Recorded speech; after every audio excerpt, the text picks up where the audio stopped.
Cynthia, are you okay? Tears welled up in my husband's eyes as he spoke to me. I had suddenly developed severe stomach pain right after eating the beef stew made by Olivia and was rushed to the hospital. In the hospital room, my husband showed me a video. What is this? Upon seeing the video and understanding the situation, I immediately felt an overwhelming nausea and covered my mouth with both hands. This is absolutely unforgivable. The video clearly showed Olivia moving in and out of the toilet while cooking. I am Cynthia, a 25-year-old office worker. My husband Kevin, who is 3 years older than me, and I are about to celebrate our 3rd wedding anniversary. Kevin and I married following his earnest approach, but even after 3 years of marriage, we have not been able to find much time just for the two of us. I got promoted right after getting married and have been extremely busy ever since. Still, Kevin always says gently, I am happy just being married to you, so don't worry about it. I'm sorry, Kevin, and thank you. Kevin and I live in a family-oriented condominium. Both of us strongly desire to have children, so we chose this place with the future in mind. Here with Kevin, I'll build a warm family and welcome the children we'll have someday. But my busy schedule never eased, and we couldn't have a child for 3 years. Then one day, as we were eating dinner as usual, Kevin spoke to me with a serious expression. Hey, I got promoted. I think my salary will increase significantly, so if it's okay with you, Cynthia, how about you quit your job and become a housewife? Let's seriously think about having children. I was surprised by the sudden suggestion. A promotion? That's great. Yeah, I've been thinking about children too. I want to start preconception care seriously. And so, our journey into preconception care began.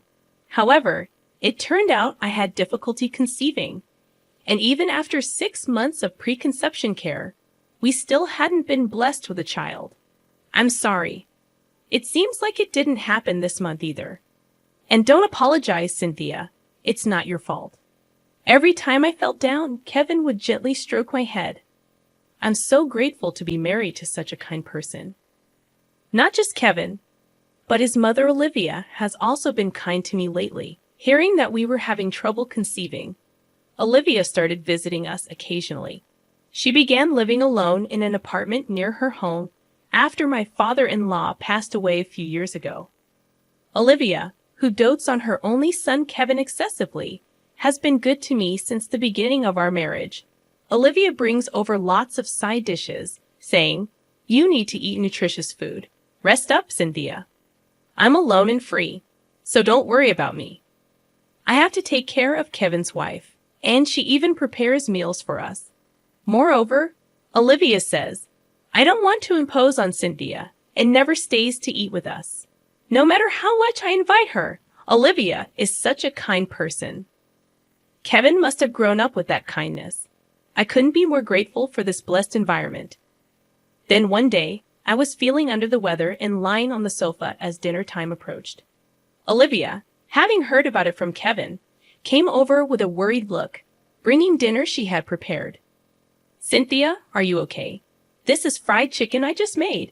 Kevin hasn't come home from work yet, but I thought I'd bring it over early so you can eat it while it's hot. Wow, really? Thank you. Won't you be with me, Olivia? When I invited her, Olivia shook her head. I already ate at home. I'll go back now, she said and left quickly. I'm happy she's considerate, but I wish we could have a meal together. Maybe I should invite her more firmly next time. While pondering this, I took a bite of the fried chicken Olivia had brought. Instantly, ouch! What I felt was a sharp pain in my cheek, and I let out a small cry. I hurriedly spat out the hard object from my mouth and was shocked at what it was. What is this? Glass? It was a piece of glass about 3 inches in size. Was this in the fried chicken? As my heartbeat quickened, desperately I racked my brain. Did Olivia put it in? No, that can't be. Olivia wouldn't do such a thing. Maybe she broke some dishware nearby, and it got mixed in with the batter. Yes, that must be it. Thinking that the kind Olivia could never do something so malicious, I decided not to worry too much about it, despite feeling a little uneasy. Telling her there was glass in the dish made would surely shock her, so I decided not to mention it to either Olivia or Kevin. A week passed, and my health did not improve. Hearing this, Olivia began bringing over dishes almost daily. However, since then, I frequently found foreign objects in the dishes. Hair in the hamburger, bugs in the chili con carne, and it always happened when Olivia brought over dishes just for me before Kevin returned from work. It couldn't be a coincidence, could it? Alarmed, I decided to talk to Kevin. You know, I'm hesitant to say this, but sometimes there are things like glass shards or bugs in the dishes Olivia brings over. It only happens when she brings dishes just for me. At first, I thought it was a coincidence, but it's happening too often. Kevin looked utterly surprised as I spoke. Mom, she seems to like you, Cynthia, and doesn't look like someone who would harass. But now that you mention it, she's been complaining about her forgetfulness lately. Could she have started developing dementia? Saying this, Kevin seemed lost in thought. I like Olivia too and don't want to suspect her. But it's scary since it involves food. I've been feeling unwell lately, which makes me even more worried. Yes, I have been feeling unwell since then. Feeling unwell. Haven't you been late on your period this month? Could it be that you're pregnant? Kevin's words made me realize. That's true. I'll go to the hospital tomorrow. Saying this, I was visibly unsettled, and Kevin gently stroked my head. I'll talk to Mom about it tomorrow. I have the day off. She really might have dementia. We need to think about what to do. Don't worry, Cynthia, okay? Thank you, Kevin. So I left the matter with Olivia to Kevin and decided to visit the hospital the next day. The delay in your period hasn't been long enough to confirm pregnancy yet, but your symptoms are similar to early pregnancy nausea. Please take care not to strain your body too much, said the doctor at the hospital. I returned home, my heart fluttering with hope. I might be pregnant. If that's true, it's finally happening, though it wasn't confirmed yet. I was somewhat elated, unaware of what was to come next. When I got home, Kevin was sitting on the sofa with a troubled look. Mom might be starting to develop dementia. She doesn't remember anything about the foreign objects in the dishes. I'm thinking of taking her to the hospital soon, he said. Hearing this, I felt a mix of relief that Olivia wasn't doing it intentionally and concern that she might have dementia. I installed a caregiving monitoring camera at Mom's house today. This way, we can respond immediately if anything happens to her, Kevin continued. That's good to hear. It eases my mind a bit. I'm mostly at home, so I'll try to keep an eye on it as much as I can, I replied. I missed the chance to tell Kevin about the possibility of being pregnant as I saw him looking downhearted about Olivia. Well, that's not confirmed yet. It's better to report it once I'm sure, I thought. Then, the next day at noon, the doorbell rang. When I looked through the monitor, there was Olivia standing at the front door, holding a large pot. What are you doing with such a big pot? I hurriedly went to greet her. Olivia looked down apologetically. Cynthia, I heard everything from Kevin about foreign objects mixed in dishes. I don't know how to apologize, she said. It's okay. It wasn't intentional, and I noticed everything before swallowing. So there's no harm done to my body. Please don't be too hard on yourself, I reassured her. As I said this, I thought I saw Olivia's eyebrows twitch slightly. I made this beef stew as an apology. You haven't had your period, right? In case you're pregnant, you need to eat nutritious food. I put lots of healthy ingredients in it, so eat up, Olivia said, handing me the pot. Wait, how did you know I haven't had my period? Did Kevin tell you? I asked. Ah, yes, that's right. Kevin sent me a message about it yesterday. Olivia replied hurriedly, almost as if she was in a rush. Thank you, I said, feeling uneasy as Olivia left. I placed the pot Olivia gave me in the kitchen and served myself some beef stew. It was just about lunchtime, so I thought it was a good time to eat. As I sat down and tasted the beef stew, I noticed an indescribably unpleasant flavor. What's this?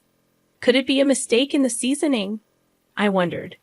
But I couldn't just throw away the beef stew Olivia had made, so I managed to finish the serving I had dished up.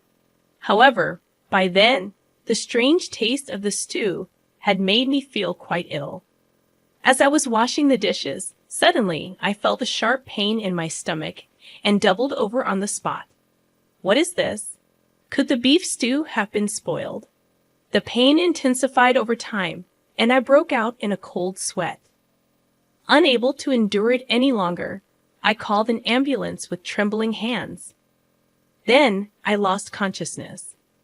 When I woke up, I saw the stark white ceiling of the hospital. Where am I? Oh, I remember now. My stomach hurt in a daze. I gently rubbed my stomach. It seemed I had already been treated as the pain had subsided. Then, a nurse entered the room. "Oh, you're awake. I'll get the doctor right away," she said with a smile and quickly returned with the doctor. "Cynthia, how are you feeling? Did you eat something bad before the stomach pain started?" A gentle-looking male doctor asked me in a calm tone. "Just before, I ate beef stew made by my mother-in-law, Olivia. It tasted a bit off, so maybe it was spoiled," I replied. As I pondered and spoke, the doctor nodded while listening. "I see. Given your symptoms, it's likely some bacteria got into your stomach, causing the pain. If it was spoiled, that would make sense. You might continue to experience some abdominal pain for a while, but as long as you take your medicine, you can recover at home," the doctor explained. Hearing his words, I felt a little relieved. "I'm relieved it's not serious enough for hospitalization. Please rest quietly here for today. Call us if you need anything," the nurse said before leaving the room. Right after that, the door of the room burst open energetically. "Cynthia, are you okay?" There stood Kevin, panting, his face pale with worry. "Kevin, I'm okay. It seems I ate something bad. They said I can go home if I take the medicine, but I might have to stay here tonight," I explained. Despite telling him it was just food poisoning, Kevin's face remained pale. "Cynthia, what did you eat right before the stomach pain started? You don't need to downplay it for my sake. Please tell me the truth," he pleaded earnestly. Surprised by Kevin's earnest expression, I responded, "Kevin, you're overreacting over a simple case of food poisoning. Olivia brought over some beef stew, but it seems it was spoiled. I thought it tasted strange, but it's my fault for not stopping her.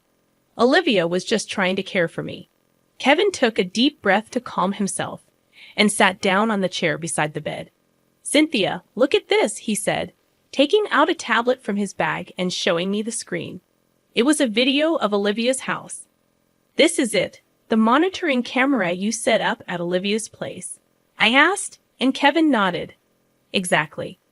It's a recording from a few hours ago, when Mom was making the beef stew she brought to you," Kevin explained. Sure enough, Olivia was seen in her kitchen preparing beef stew. There was nothing unusual at first glance. After finishing, Olivia untied her apron and went into the bathroom. "Kevin, what is this supposed to mean?" I asked, bewildered.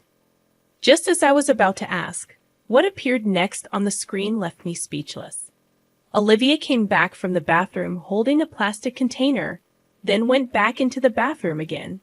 A few minutes later, she emerged and poured the contents of the container into the stew pot. So the beef stew had Olivia's waste mixed into it. No, can it be? I felt a sudden surge of nausea and covered my mouth with both hands. My heart raced with disgust, and I couldn't stop trembling. On the screen, Olivia was mixing something while stirring the pot with a ladle. I listened closely to her words and froze in horror. Won't allow a child. I won't let anyone take Kevin away from me," Olivia muttered with a fierce expression. I was too terrified to speak, only able to shiver. Kevin held me tightly. "I'm sorry, Cynthia. I know this is shocking. When I heard you were staying in the hospital, I went home to get some things and saw Mom's pot in our kitchen. I feared she might have put something strange in it again. When I checked the camera footage, this is what I found." Kevin spoke in a quivering voice. "This can't be brushed off as forgetfulness. It's clearly malicious," I whispered, and Kevin apologized deeply. "I'm so sorry, Cynthia. I understand if you want a divorce after this." "I'm so sorry for what my mom did," he said, shocked. I shook my head in disbelief. "Stop it, Kevin. It's not your fault," I spoke in a panic. The door to the hospital room opened with a noise. Kevin, what are you doing? Came Olivia's voice, voicing her surprise as she entered the hospital room. Olivia, the Olivia I had adored until just a moment ago, now seemed so terrifying.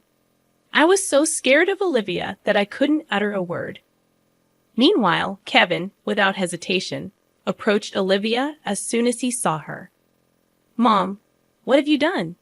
He grabbed Olivia's shoulders and shouted loudly. Startled by the sudden confrontation, Olivia's eyes widened. What? What are you talking about?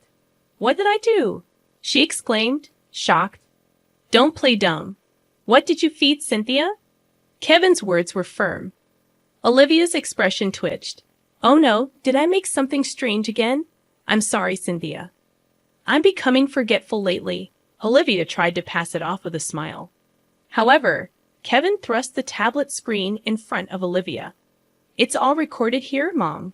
Why? Why did you do this? Kevin confronted Olivia with a voice deep with anger.